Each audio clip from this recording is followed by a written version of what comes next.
Така, сама хотел, който ми е в топ 5 на Qatar Airways. Държа да покажа. Първо започваме с банята, душ кабина, вана,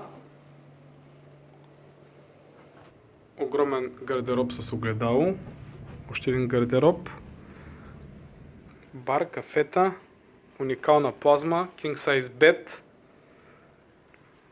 бюро.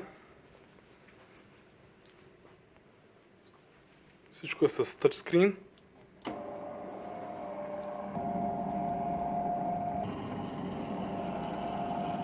Гледката ще покажем утре, ако има такава. Има iPad с информация за хотела Куала Лумпур с будилник. Това е дистанционното.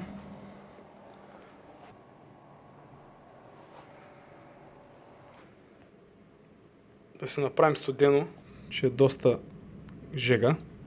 Време е за вана и лека нощ. Welcome, Юлиан Ванюш Котов на плазмата. Така, намираме се в спа центъра на хотела в Куала Лумпур. Джакузи, горещо, студено, с прожекция на еротичен филм. След това ще направим сауна 80 градуса. Добро е. Не знам дали се вижда. Така. Ао, жега. Пари. Много добре говори хотелчето.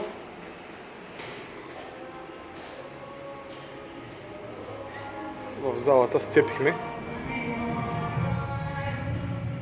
Има и тенис корт, но жегата е сериозна. На басейна е по-добре. Басейна е топ 5.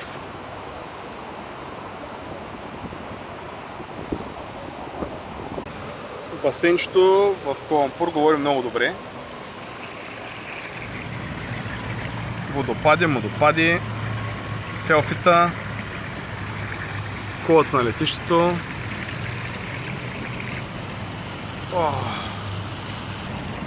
Уху!